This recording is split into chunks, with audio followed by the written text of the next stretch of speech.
જ્યારે વાવેતરની સિઝન આવે ત્યારે જે લોકોને કપાસનું વાવેતર કરવું છે દરેક ખેડૂત મિત્રો માટે એક મૂંઝવતો પ્રશ્ન હોય કે આ વર્ષે કઈ વેરાયટીનું વાવેતર કરશું. તો એ મૂંઝવણના એક જવાબ તરીકે કે એક સોલ્યુશન તરીકે અને એક ઓપ્શન તરીકે એક ખૂબ સરસ મજાની કપાસની વેરાયટીમાં જ્યારે ઊભા હોય ત્યારે આ વેરાયટીના કેરેક્ટર વિશે વાત કરવી છે અને ખેડૂતોના મોઢે સાંભળવું છે કે વેરાયટી એમને કેવી લાગી. તો સૌપ્રથમ ખેડૂતનો પરિચય લઈએ અને ત્યારબાદ આગળ વધીએ. આપનો પૂરેપૂરો પરિચય આપો. મારું ગામ રામોદ, રાજેશભાઈ ગોકળભાઈ ગજેરા, તાલુકો કોટડા સાંગાણી, જિલ્લો રાજકોટ. રાજેશભાઈ, આ વર્ષે આપણે ટોટલ કેટલા વીઘામાં કપાસનું વાવેતર છે? આપણે 12 વીઘાનું છે. એમાં કેટલા પ્રકારની તમે વેરાયટી વાવી છે? 4 જાતની વેરાયટી છે. 4 વેરાયટી છે 12 વીઘામાં. અને અત્યારે આપણે જે ઊભા છીએ આ કઈ વેરાયટીનું વાવેતર છે? પુષ્પાનું. પુષ્પા નામ છે આ વેરાયટીનું. પુષ્પાનું. પુષ્પા. આ પુષ્પા વેરાયટીનું વાવેતર આપણે કેટલા વીઘામાં કર્યું છે? 6 વીઘામાં. આપણા 12 માંથી 6 વીઘામાં પુષ્પા છે, બરાબર. આ પુષ્પા વેરાયટી તમને ઓવરઓલ કેવી લાગી? આની ફૂટમાં, ઝીંડવાની બેઠકમાં, ચાપવા કઈ રીતનું તમને શું લાગ્યું? આ વેરાયટીની એરમાં એકેય નથી આવતી એમ. બરાબર. અને આ રીતની ટૂંકી ડાળીએ ઝીંડવું થાય છે. અત્યારે આમાં 35-40 ઝીંડવા થઈ ગયા છે. હા. સાપવા બહુ ખૈરા નથી, સાપવું એવડું છે. બરાબર. એમ બધી આનું ફ્લાવરિંગ ને બધું સારું છે. ફ્લાવરિંગ એ સારું છે. અને વાયવા જેવી વેરાયટી છે. વાયવા જેવી વેરાયટી. અને બાકી આ વર્ષે જે ચૂસિયા જીવાતનો ખૂબ એટેક આવ્યો એમાં આમાં બહુ ઓછો આવે. આમાં મેં હજી 4 રાઉન્ડ જ માર્યા છે. ખાલી 4 રાઉન્ડ માર્યા? 4 રાઉન્ડ જ. એથી વધારે નહીં. બરાબર ને? કારણ કે આ વર્ષે આપણે જનરલ જોઈ તો પેલા સૌપ્રથમ ગળાનો બહુ હેવી એટેક. અમે ગળો હાવ ઓછો જ આવ્યો જ નથી બહુ. એવું? અને એના પછી થ્રિપ્સ નથી બહુ દોડ ન કરતા નીચે આ પાંદડું ઓલું ભૂખરું થઈ ગયું હોય. ભૂખરું ને લાલ થઈ ગયું હોય, બરાબર ને? તો બીજા ખેડૂત મિત્રોને વાયવા જેવી વેરાયટી ખરી? આ સોલિડ વેરાયટી એમ. શું લાગે છે આમાંથી કેટલું ઉત્પાદન નીકળશે? આમાં 30-35 મણ તો થાય જ નાખી દે. 30-35 મણનું ઉત્પાદન આ છોડવો દેશે. બરાબર. ખેડૂત મિત્રો, જેમ રાજેશભાઈએ જણાવ્યું કે પુષ્પા વેરાયટી ખૂબ સરસ મજાની, અહીંયા આપણે આની વૈધ અને ફૂટ જોઈ શકીએ. ખૂબ ટૂંકી કાતરી અને બધી ફ્લાવરિંગ બધું સારું. આમાં ઝીંડું એટલું થઈ ગયું, આગળ બીજામાં નથી થઈ વેરાયટીમાં. વાહ. બીજી વેરાયટીમાં આટલું ઝીંડું હજી નથી થયું. બરાબર ને? ટૂંકી કાતરિયાની ડાળીઓ ફૂટી છે. ડાળીઓમાં પણ ટૂંકી બેઠકે ચાપવા અને ચાપવામાંથી ઝીંડવાનું બંધારણ. અને પાછું એમનું આવ્યા જ કરે. સાપું ખરી જાય તો એથી ડબલ આવે છે પાછું. એકવાર ખરી જાય તો એથી બરાબર. વેરાયટી બહુ સારી છે ભાઈબાજી. વેરાયટી બાજુમાં તો એ નહીં બોલાવે. ડબલ મહેનત મેં કરી છે પણ આવી વેરાયટી નથી. એવું છે?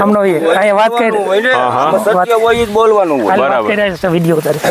બરાબર. આમાં શું કહેતા હતા તમે? શું કીધું? જો ભાઈ ખેડૂત મિત્રોને ખાસ મારી ભલામણ છે. આ વેરાયટીનું નામ શું છે સાહેબ? પુષ્પા. આ પુષ્પા વેરાયટી વાયવા જેવી છે, વાવજો. બરોબર છે. અને જો તમે આ બધા છોડવા જોવો છો અને આમાં 30-35 મણનો ઉતારો બેહવાનો છે. બાજુમાં કપાનો ખેરો છે. આના કરતા ડબલ મહેનત કરી છે. ડબલ ખાતર, ડબલ દવા, પણ છતાં આવી વેરાયટી નથી. આની અંદર ઝીંડવા જોવો, સાપવા જોવો. એટલે આ વેરાયટી વાયવા જેવી છે. આનું અનુકરણ કરો અને આની નોંધ લ્યો. આ વિડીયો ખાલી જોવાનું નથી. અટાણે વિડીયો જોવો અને પુષ્પા વેરાયટીનું નામ લખી લ્યો ડાયરીમાં ગમે ત્યાં. એટલે તમને જેઠ મહિને લેવામાં મગજ મારીએ. વાહ વાહ કાકા, શું નામ આપનું? કિશોરભાઈ ગજેરા. કિશોરભાઈ ગજેરા. જેમ કિશોરભાઈએ કીધું કે બાજુમાં એમણે આથી બીજી વેરાયટીનું વાવેતર કર્યું. વેરાયટી હાલો આની બાજુમાં જ છે. મારી જ વેરાયટી. અને આટલું ઉત્પાદન તમને લાગતું નથી? અટાણે ઝીંડવું રહ્યું ને, આટલું ઝીંડવું નથી. આના પ્રમાણમાં નથી. આની ડબલ મહેનત છે. અને દવાનો ખર્ચો મારાથી અડધો ચડાવ્યો. ખાતર મેં 7 વાર નાખ્યું. 7 વાર? અને આને 2 વાર ખાતર નાખ્યું છે. અને આ વેરાયટી છે. અને બાજુ માર્યો ને 7મી વાર ખાતર નકાળું, 8 વાર દવા ચટાડી. તો આવું ઝીંડું, આવું છોડનો વિકાસ નથી. એટલે આ વેરાયટીનું તમે નોંધ લઈજો ખેડૂત મિત્રો.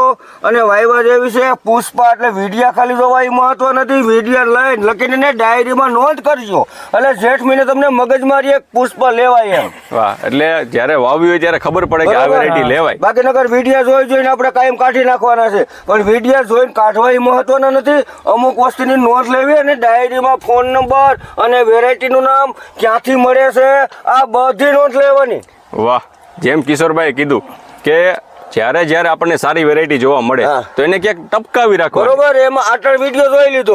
હવે આ તો જે નોટ થાય દિવાળી નથી આવી. આપણે જેઠ મહિને તો મગજમાં નીકળી ગઈ. પણ ક્યાંક લખી રાખ્યું હોય. બરોબર. તમે ફોન નંબર, વેરાયટીનું નામ, ક્યાંથી મળે છે, આ બધી નોંધ લઈને લખી લેજો.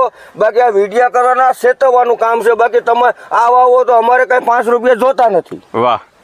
તમારામાંથી અમને 1% ફાયદો નથી, પણ ખેડૂતને હાસી સલાહ કોઈ કંપનીવાળા દવાની કંપનીવાળા પાસેથી નહીં મળે. અમુક બિયારણના સારા વેપારીઓ હોય છે એની પાસેથી મળશે, અને ખેડૂત પાસે હાસી માહિતી જો આ ભાઈ છે કિશોરભાઈએ અને રાજેશભાઈ આપણને અહીંયા જણાવ્યું કે ખૂબ સરસ મજાની આ પુષ્પા વેરાયટી અને ખૂબ સારું એવું ઉત્પાદન આપવાની ક્ષમતા ધરાવતી અને દવા ખાતરના ઓછા ખર્ચા ચડાવતી. જ્યારે બાજુની વેરાયટીની કમ્પેરિઝન કરો તો એના અડધા ખર્ચે ખૂબ સારામાં સારું ઉત્પાદન 35 થી 40 અત્યારે તૈયાર ઝીંડવાને સામા 45-50 જેવા ચાપકા 30-35 મણ જેવું અંદાજિત ઉત્પાદન આ વેરાયટી એટલે કે પુષ્પા.